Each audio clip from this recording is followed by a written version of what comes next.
And welcome back, Nats fans, to another episode of the DoDcast postgame. I'm your host, District on Deck co-editor Ricky Keeler, and the Nationals, after a tough loss last night, bounced back in a big way, 12-3 over the Marlins. They've split the first two games in the series, and you got Max Scherzer tomorrow afternoon for a series win. What more can you ask for? And that's what just shows the resiliency of this team, because not a lot of teams could rally from blowing a 6-run lead last night, blowing a 7-6 lead, and then tonight they get in front early. Looked a little dicey in the middle innings, but Gio Gonzalez bounced back, got you through 7 strong innings, and been amazing what Gio's been able to do this year. And the bullpen did their thing. Blake Trinan and Matt Albers even got in for the first time in over a week. I'll get into why I was kind of scratching my head on that one, but we have a lot to talk about tonight, so we want to get you involved. Of course, we want you to send your questions here to the YouTube channel. You could also tweet me on Twitter at DistrictOnDeck or at RickNader555. We want you involved. Let's go through the totals, as Ron likes to do. Nationals get 12 runs, 11 hits, no errors. Another 10-run game for the Nats. Seems like it happens almost every day with this team. 3 runs, 6 hits, 1 error for the Marlins. That error coming by JT Riddle in the 9th on a potential Bryce Harper double play, which sparked a 5-run inning and eventually blew this game open. Gio gets the win. He goes to 7-1. ERA now at 2.96. And you wonder if a couple of those games that the bullpen blew early in the year were wins for Gio. He's a lock for the All-Star team. I don't think he's getting in because there's too many great pitchers in the National League, and everybody's got to have somebody in the game. So maybe you get a pitcher from a bad team that takes Gio's spot, just the way it is. But he was really good tonight. What's up, Judo? The loss goes to Edinson Volquez. He dropped to 3-8, 4 2/3 innings, 6 runs on 5 hits. He walked 5, struck out 4. By the way, I like what Josh McPeak tweeted. Hashtag Gio for All-Star Game. I'll be on that. I'll be on that hashtag trend. I just think he's gonna fall short. Gio's line was very impressive though. 7 innings, 3 runs, 6 hits, 8 strikeouts, 2 walks. 101 pitches, 71 strikes, and I tweeted during the game I didn't think Gio was going to finish 7, and I was proven wrong. And it really, you got the sense early on in this game, first inning, you thought it would get a little bit of trouble. He hit D. Gordon with a breaking ball, walks Stanton, and you got 2 on, nobody out, and after last night, you're wondering what's going on, but he strikes out Yelich with a breaking ball, gets Ozuna to fly out, and gets bored, a ground out to Zimmerman. And that's what Gio's done all season. He's found a way every time somebody gets on base with him in scoring position. More often than not, he's going to keep them from scoring. That's a great thing. That's a much different Gio from a mental perspective, that he just been able to calm everything down. The innings don't rush for him. You can't – I always have said early in the season that you're waiting for the old Gio to show up. I don't think the old Gio is showing up anymore. Maybe I'll be proven wrong later in the season, but after a bad May, his June has been pretty good. He hasn't given up more than 3 runs in a game since mid-May. I think it's a 6-start stretch, so very impressive from what Gio's able to do. He made 1 mistake. That was the home run to Marcell Ozuna throwing a 3-2 pitch over the inner half of the plate. As you saw last night, can't throw Ozuna strikes. He's very aggressive. He's going to swing at anything that moves. He just happens to have 19 home runs this season. Been really good for Miami. But that was the only mistake in this game. Real Muto's been hitting the Nats pretty well this year, so I don't get on him for the double that he gave up in the 4th inning. But the Nats got on the board early with 2 runs in the 3rd. Michael Taylor draws a walk. Trey Turner draws a walk. And the move I love to see Dusty Baker do is double steal. It's one of my favorite things to watch with this team because they've got a lot of speed. They play aggressive on the bases, and sometimes that hurts them. But more often than not, that's going to lead to runs. And maybe if and when the Nats get to October, they could use a double steal to their advantage. Taylor took 3rd because he had the finger mitt. He was able to stay on the bag, and FP pointed out in the telecast. I thought that was a great point. Trey took 2nd, and then with 2 outs, Bryce Harper extends the hit streak to 13 games, a 2-run base hit to center. And I was kind of surprised the Marlins didn't walk him there because Ryan Zimmerman coming into tonight had struggled at the plate. Didn't have a great Mets series.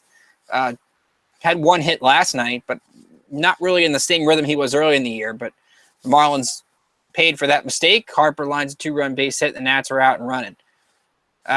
Here's Judo's comment. All things considered, yesterday wasn't as bad as seemed watching live. The Nats offense was good. Bullpen was decent considering they were out 6 in the 3rd.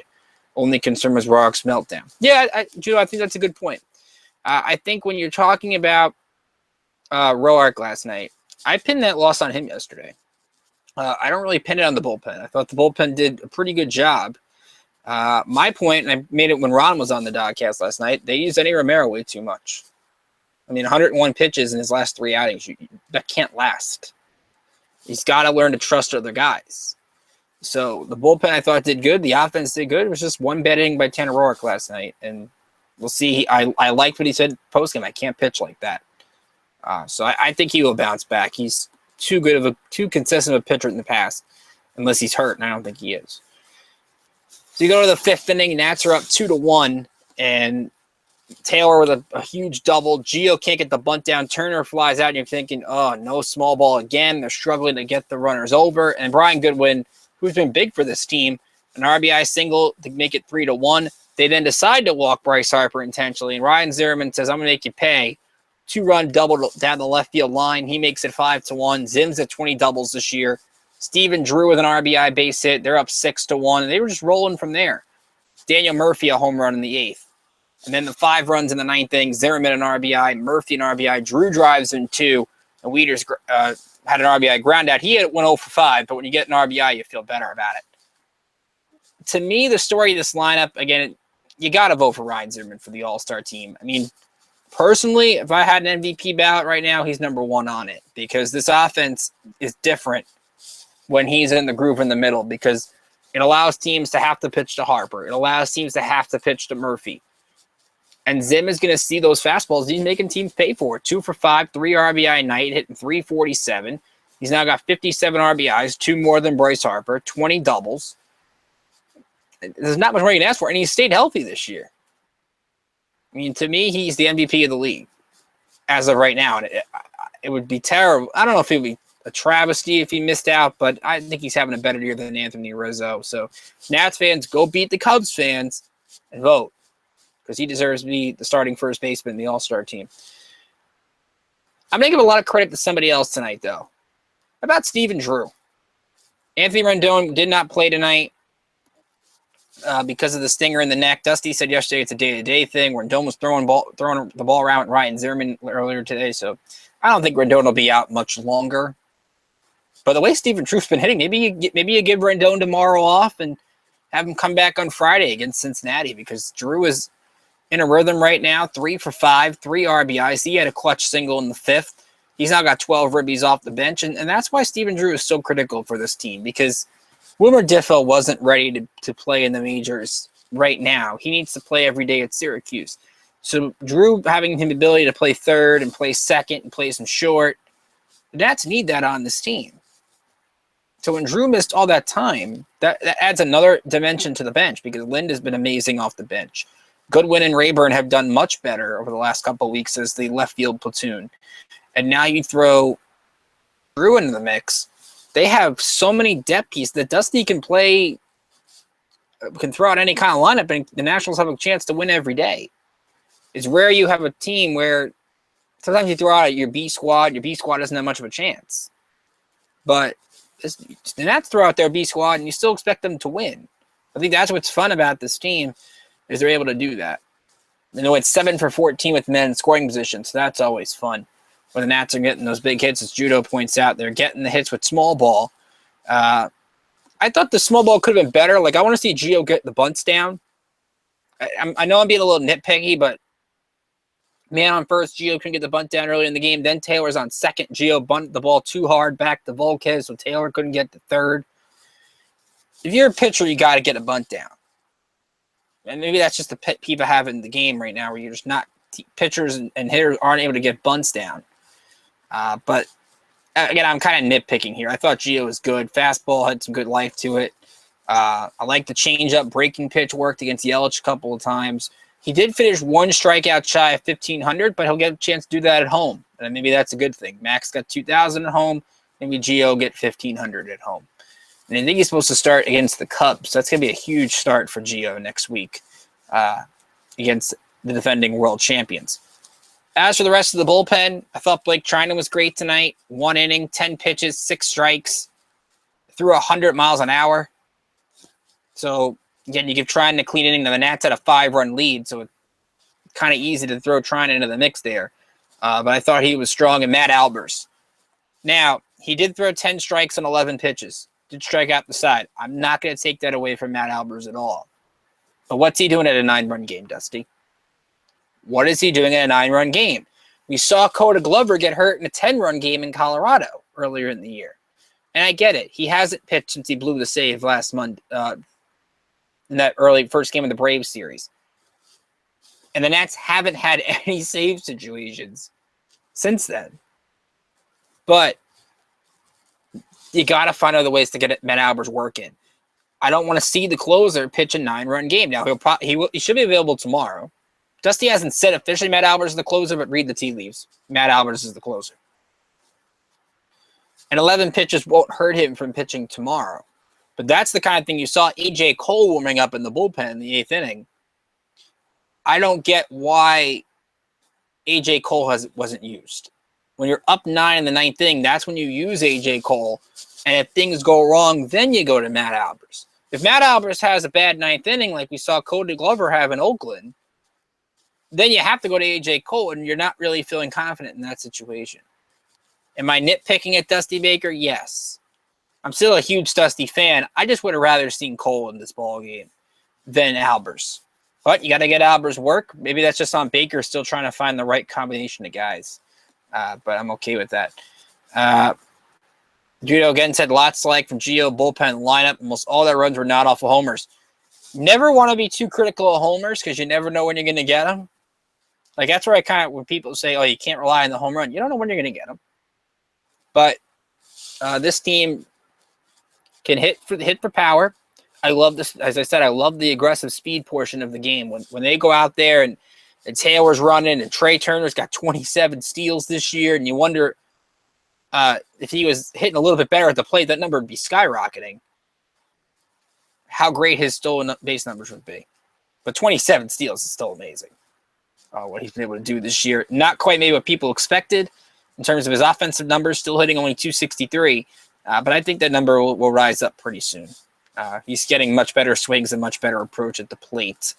Brian Goodwin, again, excellent night, 27 pitches. But I'm going to get more love to Michael Taylor. He had 5 at-bats and saw 30 pitches. And he does an excellent job now with 2 strikes. He works the count. He's not falling for that off-speed pitch with 2 strikes as often as he used to. So 30 pitches in 5. That's 6 pitches per plate appearance for Michael Taylor. You don't rarely ever see that. So got to give a lot of love to Taylor. Seth, I'm doing good. Hope you're doing well. Glad you're able to join us. Hope you're doing good as well. And it is a good win. You're absolutely right. Nationals gets a 43-28. Marlins drop to 31-38. So let's go around the division, check out what's going on around Major League, at least National League East portion. The Braves are taking on the Giants at home, and Atlanta's down 6-3 in the 9th. So the Nats looks like they're going to get the division lead up to 10 games, although Mark Melanson's in right now for the Giants, and he blew the save Sunday, so don't go crazy with that yet. Braves got an RBI from Johan Camargo with a triple in the 3rd, but then a 3-run shot by Austin Slater in the 8th. Giants scored 5 of their 6 runs in the top of the 8th inning, so they're trying to hold on at SunTrust Park. The Phillies, close game with the Cardinals throughout, but St. Louis has scored 7 runs in the top of the 11th. They lead the Phillies 8-1 right now. So Philadelphia, who had to put Jared Eichhoff on the DL today, and they're starting pitching, which looked to be a strength for them. So many injuries with that team. And they did call up an outfielder, Cam Perkins. Their Lehigh Valley AAA team's really good, by the way. So they've got some pieces coming, but the Phillies are absolutely having a terrible season. So many injuries for them. And another rough first inning for the Mets tonight after Zach Wheeler got roughed up last night. Yasmani Robert Gazelman has given up 4 runs in the first inning. Corey Seager, a 2-run shot. And, man, Cody Bellinger hit another homer. 2-run shot. He's now got 22 this season. Baseball needs Cody Bellinger and Aaron Judge in the home run derby. Judge hit another home run tonight. He's got 24. But those two have been amazing to watch as rookies this year. And the Dodgers are still batting with 1 out in the first inning. So it's been an ugly night for Gazelman so far.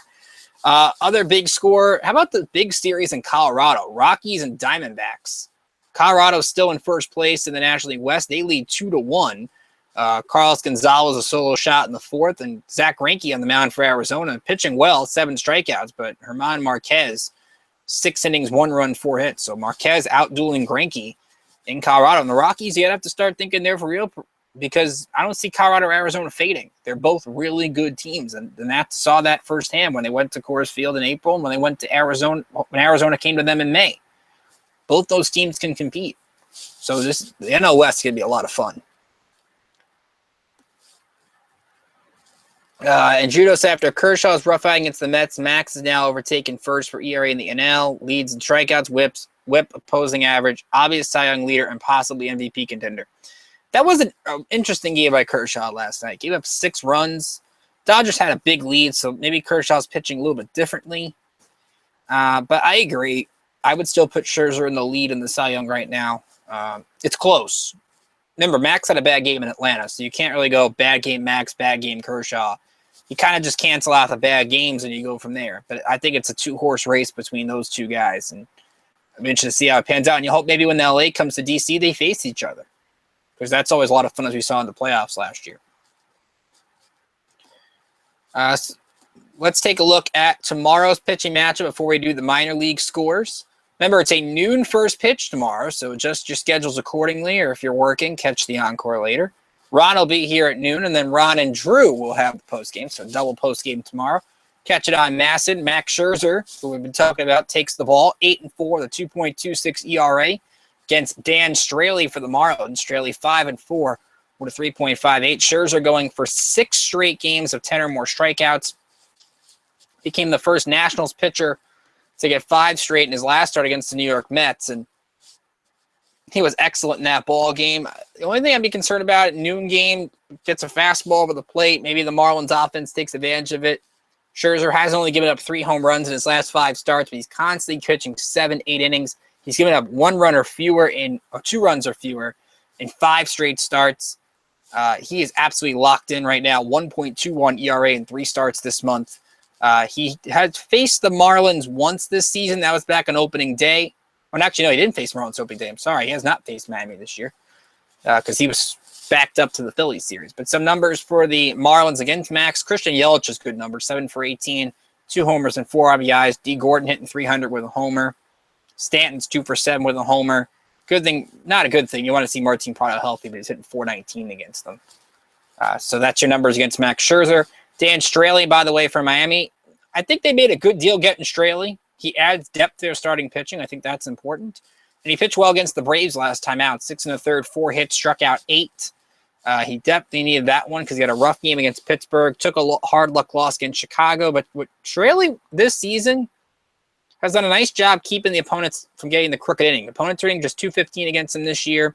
He's given up only more than 4 runs in 1 start. That was his first game of the year on April 5th against the Nats, when he went 3 1/3, gave up 5 runs, 6 hits, and didn't strike anybody out.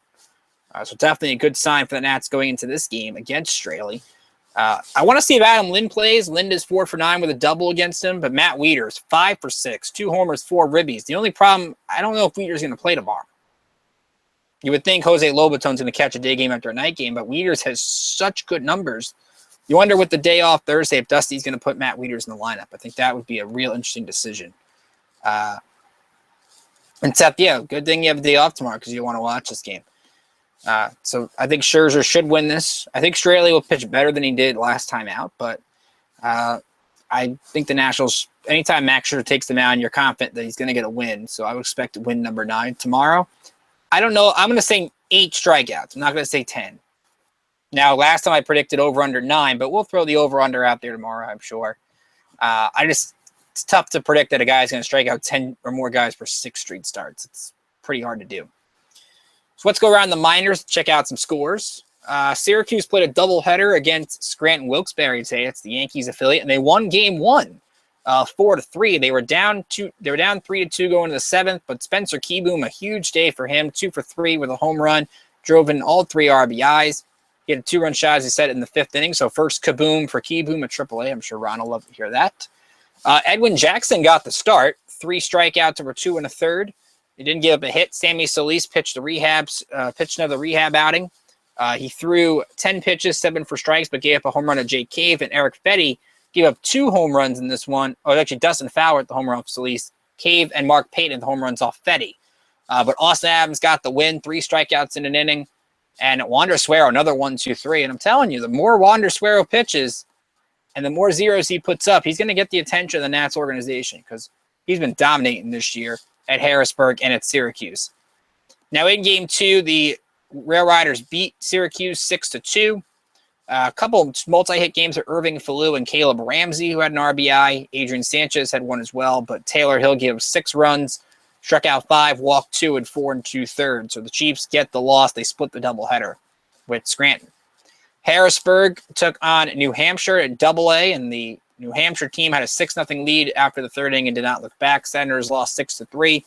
Pair of RBIs for Rowdy Reed. He's up to 25 this year. 3-hit game for Alec Keller. Matthew Crownover got the start, went 6 innings, gave 6 runs and 7 hits, struck out 1 and walked 2. He is yet to win with the Senators. The other affiliate to keep an eye on is in Auburn. They're in the top of the 9th right now in a wild game here for the Double Days. They lead 11-9 against Batavia. That game again in the top of the 9th. 3-hit game for Oliver Ortiz, who has a home run, second already in the season. They've only played 2 games and 5 RBIs. So a heck of a night for Oliver Ortiz. I almost said Perez. Multi-hit games for Andres Martinez, the shortstop, who had a homer. You had looking at another hitter here who had a homer. Joshua Ramirez, the third baseman, he went deep. Those 3 had 9 of the 11 RBIs. And happy birthday to Armand Upshaw. He turned 21, the center fielder, 1 for 3 with a stolen base tonight and a couple of walks. Kylan Turnbull got the start. He walked 3 of an inning and 2/3. But the guy, Felix Taveras, he's pitched the most innings, 3 in relief, and struck out 5. If you're wondering what Potomac and Hagerstown are doing, they have the night off because they have all-star games. They had the Carolina League all-star game tonight and the South Atlantic League all-star game. In the Carolina League, the North All-Stars, which is the team of Potomac, they won 2-0. Victor Robles went 0 for 2. Taylor Gashu went 0 for 2. Those are the only 2 Potomac players that were in this game. And the South Atlantic game, which was in Columbia, that game was played to a 3-3 tie. They only played 8 innings. I don't know why, but they only played 8 innings. As for the North All-Stars, Daniel Johnson, 0 for 3 with a strikeout. Sheldon Noisy, who won the home run derby last night, 0 for 1 with a strikeout. Aldrin Corridor, the first baseman, had an excellent game, 2 for 3, had a 2 RBI single. North only scored 3 runs, so Corridor was huge for that team. Nobody was pitching for Hagerstown, so both teams will pick up their respective seasons. I believe it's on Thursday. And we're going to have a great DoDcast for you coming up on Thursday. Kevin Gale, who is the Hagerstown play-by-play announcer, got to talk to him today about the Suns' first half. So you'll find that interview with Kevin on Thursday on districtondeck.com. Also, I'm scheduled to talk later this week with Mike Weissman, who is the Potomac announcer. So we'll talk about Victor Robles. We'll talk about what the P-Nat's been doing this year. And we'll hopefully do that for Harrisburg and Syracuse as the season goes on. And Auburn, too. I mean, we got to get all the affiliates involved at some point. And Auburn, I think when they get those draft picks in, they're going to be interested to watch some of those players when that does happen. So here's what we got up on the site today. A couple interesting articles. We actually had 3 articles today. Drew talked about Tanner Roark and his struggles this year. He's very good at breaking down pitchers, so you'll want to read that. I have my DoDcast with Ryan Sullivan from Nats GM I did yesterday about the draft and Auburn and all the other minor league news. So you can find that on the site. And Ron looked at Ryan Madsen as a possible trade target. Nat's been rumored to him. Madsen, of course, used to pitch in the NL East, so that's a name to monitor. Tomorrow on the site, Drew, I believe he got a story on Brian Goodwin coming up tomorrow, and Ron's working on a slider for the morning. Don't know what it is, but that makes you even more reason to read it because you don't know what it is. That's always fun. So that's what we got on the site tomorrow. We'll see what else we got here. Judo says Keuchel and Sale for AL Cy Young. I would agree. Keuchel's been hurt this year a little bit, but he's always good. And Chris Sale, I'm sure Ron will attest to this, has been excellent this year for the Red Sox. So that's definitely And yes, Judo, we hope it's the immaculate one goes out there and has a great game tomorrow. So Ron will be with you for the game. Ron and Drew will be with you for the post game. I'm going to be back with you at some point during the Red Series. I'll be doing the 5 to watch for Cincinnati. And what I'll be looking for in that is, I want to see how the Nats fans react to Drew Storen. He had an interesting career with the Nats. He had his good moments, had some bad moments, which will sadly be remembered for. I'm interested to see the reception he gets. I'm kind of mixed, and maybe you guys can help me out over the next few days and sort of figure that out. But that's going to be interesting to monitor going forward with Storen. But the Reds have a good offense with Votto and Duvall, and as you saw in the graphic on Madison tonight, they have a good middle of the order too. And Billy Hamilton always steals bases. So the Reds, while their pitching could be a little bit better, their offense, they can put up some runs too. So that's not a pushover series. And the Nats can't look ahead to next week at home against the Cubs for 4. They need to focus and win tomorrow's game and put up a good series against Cincinnati. So you can follow us on Twitter at District on Deck and at Rickinator55 at Rickinator555. That's my Twitter account. Like us on Facebook. Just search District on Deck. Hit the like button. All of our articles are there. All of our DoDcasts are there. You can also subscribe to the YouTube channel. If you missed any portion of our DoDcast, all of our interviews go up on the DoDcast page. All of our post-game shows go on the DoDcast page. We're hopefully going to do a collab post-game with Cubby's Crib at some point next week for one of the Cubs games. So their fan base will hopefully get involved, and it'll be a lot of fun for that series. And you'll get all of us. I think right now we're scheduled, me, Ron, and Drew will be here for the Cubs series. So it's a big series, so you get everybody. So the Nats, great team win. Everybody contributed. And I love what Steven Drew's doing. He's been excellent at third base or second base, wherever the Nats put him. He does an excellent job. And another win for Gio. And I think if he puts 2 or 3 more good starts together, he's got a shot to make the All-Star team. I'm not putting him in. I think it's going to be Scherzer and Strasburg, and the Nats will get their fair share of position players with Harper, Murphy, and hopefully Zimmerman. I just don't think that Gio is going to get the nod. Maybe there's an injury replacement and Gio gets in, or somebody can't pitch because they pitched the day before. I just don't know if Gio is going to be initially selected because of the process, because you have every team, despite it not counting anymore, has to have an all-star. So we'll see what happens. But for all of us District on Deck, I'm Ricky Keeler saying hope you have a great rest of your evening, or if you're listening tomorrow, the rest of your day. And Ron and Drew will see you tomorrow for the matinee Nats series finale against the Marlins.